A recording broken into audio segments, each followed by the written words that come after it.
men's gymnastics in the spotlight, featuring 1988 Olympic all-around finalist Lance Ringnold. Brandy Johnson finished best among the all-around competitors at the Olympic Games. She's one of America's best.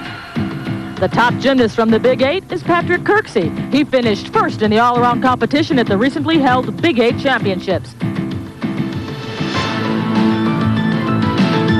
The winner of the 1989 mixed pairs event was Wendy Bruce. She teamed up with Li Ning of China for an unbeatable combination. And Conrad Borsinger, currently in 9th place on the national team, is from Stanford and looking to climb in the rankings. Meeting head-to-head today is Margaret Ulett versus Carol Ulrich.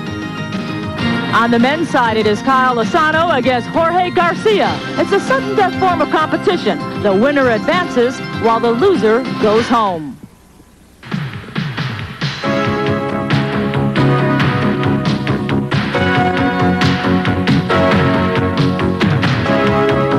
ESPN, the Total Sports Network, and the United States Gymnastics Federation present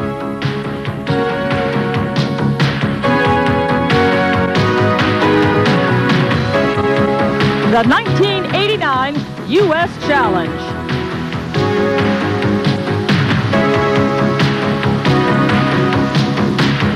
Today it is show number 2. Margaret Ulett against Carol Ulrich, and on the men's side, Kyle Asano against Jorge Garcia. Good evening and welcome inside the Denver Coliseum, where this is the second of several Friday nights of gymnastics here on ESPN. Hello everyone, I'm Leandra Riley, and we have 6 matchups in the first round for the women, 6 matchups for the first round in the men. It's a tournament style of competition. Let's take a look at the brackets and see what has happened so far. In our first show, Brandy Johnson was our winner. She will face the winner of today's show between Margaret Ulett and Carol Ulrich. On the men's side, the winner was Lance Ringnold. He has survived to face either Kyle Asano or Jorge Garcia, depending on who wins today in our second telecast. And right now, let me introduce to you Olympic gold medalist Bart Connor. And Bart, we've had one show already. Brandy and Lance advanced. What did you think of the first show? Well, I think the format is very interesting because the athletes, even though the favorites are Lance and Brandy, they're pretty nervous because they know if they make a mistake in the early rounds, they could be bounced right out of the competition. All right, let's talk about the women. Margaret Ulett and Carol Ulrich, 2 tough competitors going head-to-head. This will be an interesting battle because Carol's the local girl, and I'm sure she'll be inspired being in front of the hometown crowd. Margaret is a big vaulter, and that's the first event. She'll need a good score there if she's going to win. All right, if she does, it might be an uphill battle for Carol. Let's go over to the men's side. Kyle Asano against Jorge Garcia, 2 youngsters. And both of these guys are on the USGF Senior Elite Developmental Team. They'll be members of the U.S. national team in the future, so I'll be interested to see if they can handle the pressure here at this big international meet. Of course, what's around the corner is Lance Ringnold, because whoever survives here will face Lance in a later telecast show. We'll be back with this matchup, however. Stay with us here at the Denver Coliseum. Gymnastics Challenge here in Denver, Colorado. We are at the Coliseum, and we are going to begin with men's gymnastics. We are following the Olympic rotation. You are looking at Kyle Asano. Again, he is matched up against Jorge Garcia. Floor exercise is the first rotation. Earlier, we had a chance to speak with Kyle Asano. We spoke with him about this U.S. challenge and how he feels about it.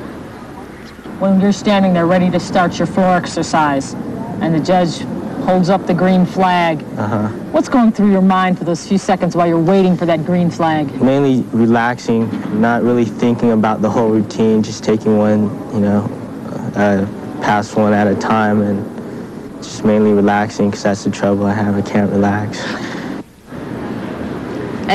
And he was very nervous during that interview. His toe was tapping and his fingers were fidgeting. So I think Kyle Asano is actually a little bit more relaxed on the floor than he is in the television situation. Would you welcome Kyle Asano? He is the youngest of 3 children. Was born in Redwood City, California. Currently lives in Sunnyvale. He trains at the Stanford Gymnastics Club with Sadao Hamada, who's also the coach at Stanford University. Good, clean mount. That's called a full-in pike back. Good landing.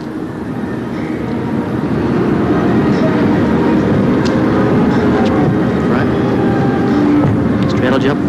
Punch front. Good combinations. Once again, there's the flared circles that we've seen many of the gymnasts perform. That's called a pancake.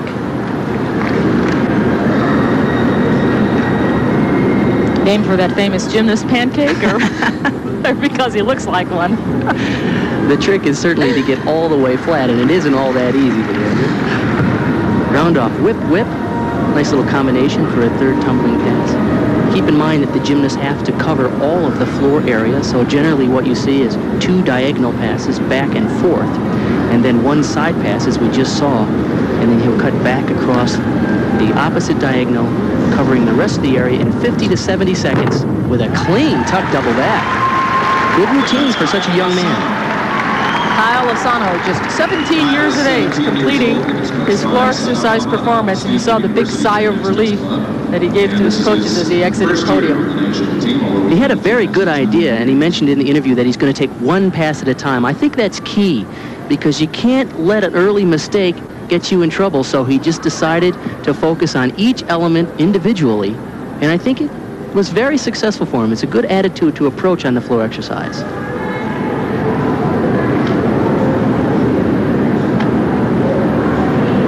Round off here, back handspring, nice high tuck double back. That's a strong dismount for such a young man, and he did it very easily. Here's the third pass, round off, whip, whip. Everybody's looking for something different, especially on that third pass, because the other 3 passes tend to be standardized, but he found a unique way of fulfilling the requirement of covering the rest of the area. If there's any flaw that you could find in it as he receives a 9.3, it would have to be maybe some form breaks. Yeah, there were some slight form breaks, and of course the judges are really keying on those because all of these competitors are very strong. It's going to be the little things that make the difference here. Again, his challenger is Jorge Garcia. He knows the score to beat is now 9.30. The way this U.S. challenge works, you must compete in the all-around. After 6 rotations, the gymnast with the highest cumulative score, that means all 6 apparatus figured into the total, will be the one who survives to compete in the next round of competition. Jorge is originally from Puerto Rico, but he lives in Houston, and he did a nice mount there. It's a half in, 1 and 3 in the tuck position to a rollout, and then of course he comes back across the diagonal with a 1.5 twist punch front. And look at the flares there. Tremendous speed, great elevation above the floor. Up to pirouettes, to a handstand, and down to splits. That was an excellent combination. So far, that's the best part of his exercise. At first, I was a little concerned going into the flares. I thought, uh-oh, he didn't get all the way down to the splits, but it was a setup for those flares. Oh, he can't walk in that handstand. Although it is no longer a requirement, you don't need to show a press to a handstand.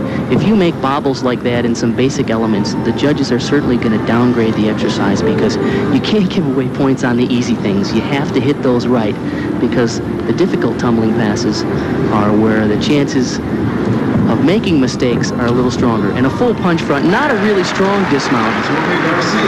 He needs a little more difficulty in his floor, but he's still very young. He's on the senior development team for the U.S. program, so he'll develop into being a little bit more of a powerful tumbler as the years go on. He is just 18 years of age as we take another look at his performance. Round off back handspring, little sloppy, but that's a half in, 1 and 3. You can see he rolls out, stands up with a half turn, and then he comes back across the diagonal. There's no question that this is a great part of his exercise. The tumbling wasn't really powerful, but this stuff is great, and this is world-class stuff. Flares with tremendous elevation, really good speed, and he cranks them right up to a pirouette handstands. Here's where he got in trouble, though. This is important to hold this right here. Straddle press to a handstand. You can't give away the easy points as he did there. I did that a lot when I was a young gymnast as well, though, so he'll improve a great deal. So there's hope, Jorge, because Bart outgrew it. You see his score, 9.15. Right now, Kyle Asano has the lead over Jorge, 9.3 to 9.15. We'll be back. Jorge Garcia, right now Kyle Asano has the lead by 0.15 after 1 rotation, but it's who's in front after 6 rotations that matters. Right now, let's introduce you to the women. It'll be Margaret Ulett against Carol Ulrich. They are going to vault first. Again, they are following the Olympic order of competition, vaulting being the first event. Women vault twice. It is the better of the 2 vaults that will count. Margaret Ulett vaulting. Margaret Ulett is 14 years old. Al Fong is her coach. She trains at the Great American Gymnastics Express, and she says that vault is her favorite event, so a good way to start. Nice job. That's the same vault we saw Brandy Johnson do. She was a little looser in the air, but it was very well done. This is the Yurchenko full. Margaret is the sixth. Bent her arms on the rebound of the horse, which caused her to over-rotate a little bit. She'll need to block a little bit better on the horse. You can see here as she goes back into the horse, she reaches back and her arms are bent right there. If she could get a little straighter arms, she could get a little stronger push, and she might hang that up in the air a little longer and be able to stick the landing. Her score for that first vault was 9.65. She has to be pleased with that because this is only the third or fourth time she used this vault in competition. It's still one of the toughest vaults being done in the world right now. Let's see if she can get a little better block. That was the one. How about that? Oh, you could tell right from the pre-flight that she got a good solid block off the horse, and she hung it up in the air and good landing. Watch the difference on this one now as compared to the first. When she reaches back right there, see, she gets a good solid push, stays really upright in the air, good clean form, well done. Fine job by the 14-year-old high schooler, or 8th grader, I should say, from East Summit, Missouri. Once again, good block, boom. Nice clean form in the air. Those are fun to do like that. Needless to say, it was the second vault that scored better than the first. Again, her first vault received a 9.65. There you see the numbers for her second vault, 9.8. Again, that is the number that this lady will have to beat, Carol Ulrich. She is also going to compete on vault. We had a chance to speak with her earlier. She, too, has never been involved in a single elimination type of format and spoke with us about that. Well, that's really different form. I've never competed like this, and I really don't think anyone else has either. And it's going to be exciting. It's going to be a lot of pressure because you have to do good to to move on. And every event is going to be like a fight to see who's going to do better. So that's what makes it fun. Carol is the first gymnast in Colorado history to score a perfect 10 in high school competition. She is obviously a hometown favorite because she hails from Broomfield.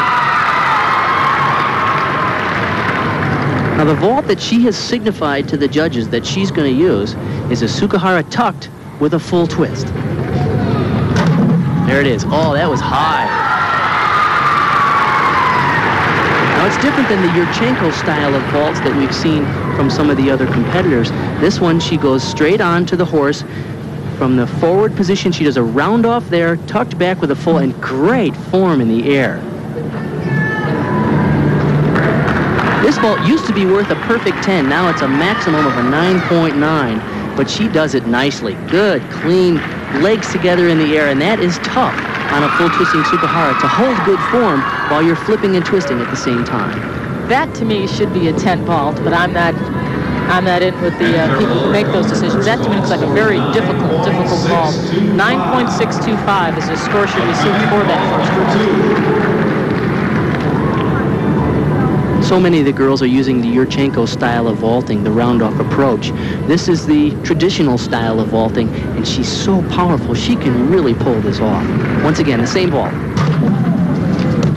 Oh, just a little short on the landing. She was really trying to hang it up in the air and stick that landing, and she just underdid it a little bit. Coach Bill Ryden. Once again, good block, nice form in the air. She's looking for the landing right there, and she opens up just a hair early and causes her to take a step forward. She really wanted to stick that.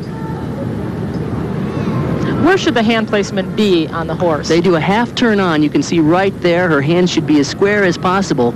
She's just a little short. She's fighting that landing, but it wasn't there today, and she knew it. Should it be more on the top side, on the board side? Or you need to hit on the front side of the horse so you can get a good solid block right there. See, her hands are just barely up to the top of the horse. She's a little lower on that one than she was on the first one, and that caused the step forward.